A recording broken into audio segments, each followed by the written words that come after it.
Morning students, let's start part 8 of chapter number 4 और ये last part है।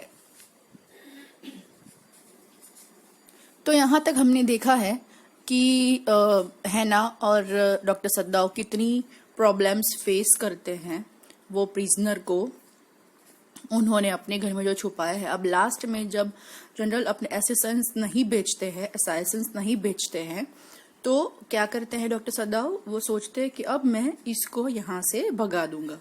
तो वो कहता है प्रिजनर, क्या मुझे भाग जाना चाहिए? तो बोले हाँ, तुम्हें यहाँ से अब चले जाना चाहिए, बिकॉज अब तुम यहाँ हो ये बात छुपी नहीं है, तो कभी भी यहाँ पे कोई भी तुम्हें मारने के लिए आ सकता है।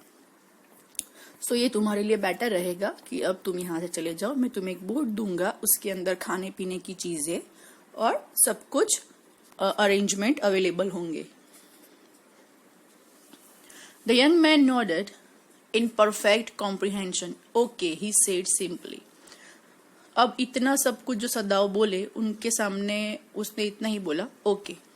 Sadav did not see him again until evening. As soon as it was dark, he had dragged the stout boat down to the shore, and in it he put food and bottled water that he had bought secretly during the day, as well as 2 quilts he had bought at a pawn shop. The boat he tied to a post in the water, for the tide was high. There was no moon, and he walked without a flashlight. So अब यहाँ पे सब arrangement हो गया, boat भी ready है। अब actually अंधेरा था तो उसने ऐसा बोला कि फ्लैश लाइट के बिना मैं नहीं जा पाऊंगा, और ये भी समझाया कि अगर तुम वो आइलैंड पे पहुंच जाओ तो मुझे फ्लैश लाइट ऑफ ऑन करके इशारा दे देना कि मैं यहाँ पे सही सलामत पहुंच चुका हूँ।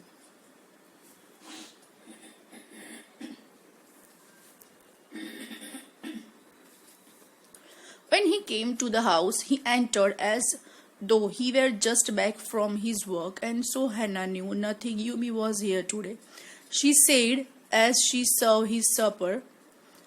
Though she was so modern, still she did not eat with him.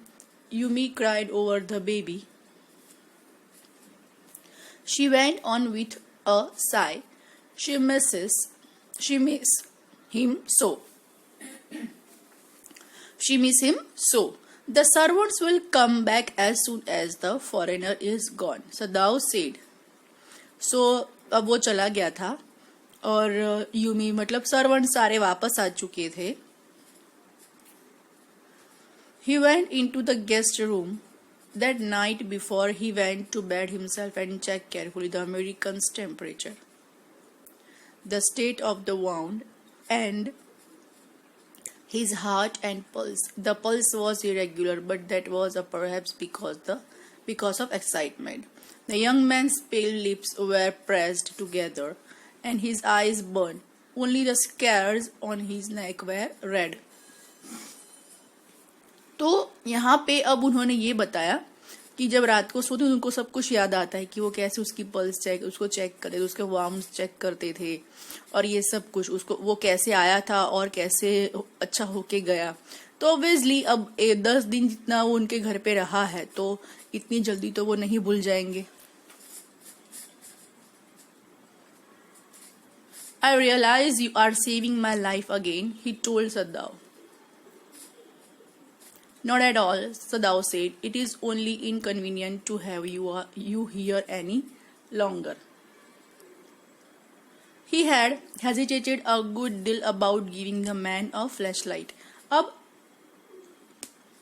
मतलब उनको ऐसा लगता है कि जैसे सपने में आके उन्होंने मतलब वो जो टॉम था उसने सदाव को बोला कि भाई आपने फिर से मेरी जान बचाई। सदाव कहते नहीं ऐसी कोई बात नहीं है। But he had decided to give it to him after all. It was a small one, his own, which he use at night when he was cold. If your food runs out before you catch a boat, he said, signal me. 2 flashes. At the same instant the sun drops over the horizon. Do not signal in darkness, for it will be seen. If you are all right but still there, signal me once. You will find fresh fish easy to catch, but you must eat them raw. A fire would be sin. Okay, the young man breathed. तो उसको सब कुछ समझाते हैं सदा को, तू क्या करेगा वहां पे जाके, तो रात को मुझे फ्लैश नहीं देगा क्योंकि रात वॉर है। तो आपको पता होगा मतलब कि वॉर जैसे होता है ना, तो सिग्नल्स के ऐसे साइन होते, अगर तूने ऐसे फ्लैश लाइट रात में करी तो वो तुरंत सबको दिख जाएगी और कोई और उसको समझेगा और साइन समझेगा और मे बी तुझे वहां पे आके पकड़ भी ले। तो जब जो सूरज है वो जब डूब रहा होगा, तब थोड़ा अंधेरा मतलब ऑलमोस्ट शाम का टाइम होगा, तब तू मुझे ऐसी साइन देगा फ्लैश वाली, और तुम्हें खाने के लिए फिश भी मिल जाएगी, बट तुम्हें वो पकानी पड़ेगी, वो अपने से कर लेना। तो कहता है कि young man okay. He was dressed now in the Japanese clothes which Sadao had given him, and at the last moment Sadao wrapped a black cloth about his blonde head. Now Sadao said, the young American without a word shook Sadao's hand warmly and then walked quite well across the floor and down the step into the darkness of the garden. Once, twice Sadao saw his light flash to find his way, but that would not be suspected. He waited until from the shore there was no one more flash. Then he closed the partition. That night we slept. वो समझा रहे हैं, वो पहले actually वो पहुंच गया है, बट बता रहे हैं कि वो कैसे गया, मैंने उसको कैसे भेजा। फिर उसने थैंक्स बोला वार्मली, उनका वो हाथ पकड़ा, थैंक्स बोला यंग मैन ने सदाओ का, फिर वो अंधेरे में कहीं गायब हो गया। और फिर जिस तरीके से उन्होंने बताया था उस तरीके से फ्लैश लाइट भी उसने दिखाई और फिर वो सो गए। You see the man escape, the general asked faintly. He had been operated upon a week before. An emergency operation to which Sadao had been called in the night. For 12 hours Sadao had not been sure the general would live. The gallbladder was much involved. Then the old man had begun to breathe deeply again and demand food. Sadao had not been able to ask about the assassins. So far as he knew, they had never come. The servants had returned and Yumi had cleaned the guest room thoroughly and had burned sulfur in it to get the white man's smell out of it. तो अब यहाँ पे उसके जाने के बाद जो general बीमार थे उनको फिर इमरजेंसी में ऑपरेट करना पड़ा। तो वो कहते हैं कि जनरल पूछते हैं कि क्या तुमने उसको भगा दिया, वो जो प्रिजनर था उसको। तो वो कुछ बोलता नहीं है और असैसिन्स के बारे में भी कुछ पूछता नहीं है सदाओ जो है। उनके सर्वेंट्स भी वापस आ चुके हैं, यूमी भी अपने रूम में गेस्ट रूम में रहती है और वहां पे जो व्हाइट मैन की जो स्मेल थी उसको दूर करने के लिए उसने सल्फर जला के उसकी जो स्मेल है उसको मतलब कम करने की कोशिश की है कि उसकी स्मेल या कोई भी उसकी निशानी ना हो, तो सल्फर उसने बर्न किया रूम के अंदर। कि सल्फर की स्मेल स्ट्रांग होती है ना, इसके लिए। Nobody said anything, only the gardener was cross because he had got behind with his chrysanthemums. But after a week, Sadao felt the general was well enough to be spoken to about the prisoner. Yes, excellency. He escaped. Sadao now said he coughed, signifying that he had not said all he might have said, but was unwilling to disturb the general further. But the old man opened his eyes suddenly. That prisoner, he said with some energy, did I not promise you I would kill him for you? So अभी वो थोड़े होश में थे general, धीरे धीरे बाहर रहे थे। तो सदाओ कहते हैं कि हाँ भाई वो एस्केप हो गया, उसकी सारी बात करते हैं खुल के। और फिर एकदम से वो कहते हैं कि सॉरी भाई, फिर जब उनको सही में होश आता है, जब वो रिकवर होने लगते हैं जनरल जो है, तो कहते हैं कि भाई मैं भूल गया, मैं बीमार भी था और मैं तुम्हारे वहां पे असैसिन्स भेजना भूल गया, जो मारना था मुझे तुम्हारे वहां पे आके जिस प्रिजनर को, तो मैं वो भूल ही गया था, sorry. You did excellently, Sadao said. Well, The old man said in a tone of amazement, "So I did, but you see, I was suffering a good deal. The truth is, I thought of nothing but myself. In short, I forgot my promise to you. I wondered, Your Excellency, Saddam Mohammed." So, excellence पहले वो ऐसे कहते हैं कि भाई आप recover अच्छे से हो रहे हो, बट मन में वो कहते हैं कि अच्छा किया आपने नहीं भेजा वो असैसिन्स को, तो मैंने उसको भगा दिया वहां से। तो और वो सॉरी भी कहते हैं जनरल कि भाई मैं नहीं भेज पाया मेरे किलर्स को उसको मारने के लिए, उसके लिए सॉरी। तो सदाव कहते हैं मन में कि भाई अच्छा हुआ नहीं भेजा। अब यहाँ पे ये बात है कि क्या उन्होंने जानबूझ के नहीं भेजा है, क्या वो सही में भूल गए थे या बीमार थे, या फिर वो ऐसा चाहते थे कि अगर हमें शांति कायम करनी है तो ये एक चीज करनी बहुत जरूरी, क्योंकि एक इंसान के मन में भी अच्छाई अगर जन्म ले तो वो 10 इंसान को सुधार सकता है। तो अगर एक अमेरिकन को बचाया जाए तो वो अमेरिकन 10 अमेरिकन को जाके बोलेगा कि भाई फाइट मत करो। जैसे उसको फील हुआ था कि डॉक्टर सदाव के लिए कि अगर हर एक जापानीज आपके जैसे हो जाए तो ये वॉर हो ही नहीं सकती, है ना। तो इस तरीके की सिचुएशन यहाँ पे हमें क्रिएट की हुई बताई कि जनरल भी क्या शायद यही चाहते थे, इसीलिए शायद उन्होंने किलर्स नहीं भेजे थे।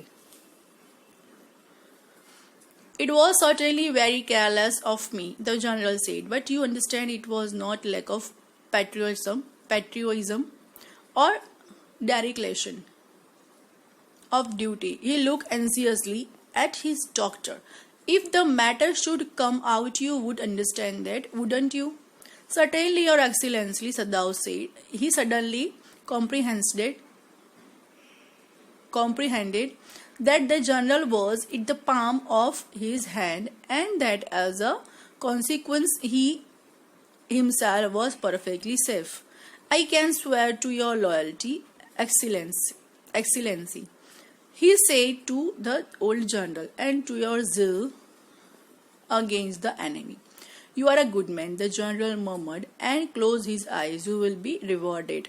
तो यहाँ पे देखो दोनों सद्दाव और जनरल दोनों सिचुएशन को समझ चुके हैं, बट स्टिल वो बोल नहीं रहे, मन में समझ गए एक दूसरे की बात और एक्चुअल में जो करना चाहते थे वो भी समझ गए।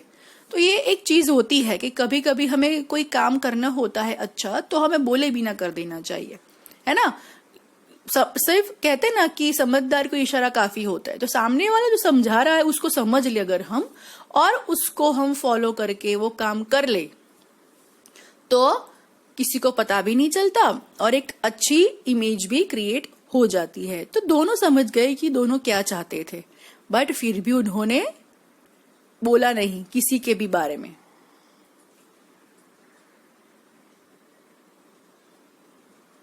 You are good man, the general murmured and closed his eyes. You will be rewarded. But Sadao, searching the spot of black in the twilighted sea that night, had his reward. There was no prick of light in the dusk. No one was on the island. His prisoner was gone, safe, doubtless, for he had warned him to wait only for a Korean fishing boat. So, अब actually daily जब वो खाना वाना पकाता होगा तो light जलती होगी ना, आग जलती होगी, तो अब वो भी नहीं थी। एक रात उसने देखा जब लास्ट नाइट तो वो भी नहीं था, तो उसको ऐसा रियलाइज हो गया कि चलो अब इसको कोरियन फिशिंग बोट मिल चुकी होगी, अब वो सेफ है और वो वहां से निकल चुका होगा। He stood for a moment on the veranda gazing out to the sea from whence the young man had come that other night, and into his mind, although without reason, there came other white faces he had known. The professor at whose house he had met Hannah, a dull man, and his wife had been a silly, talkative woman. In spite of her wish to be kind, he remembered his old teacher of anatomy, who had been so insistent on mercy with the knife, and then he remembered the face of his fat and slatternly landlady. He had great difficulty in finding a place to live in America because he was a Japanese. The Americans were full of prejudice and he had been bitter to live in it.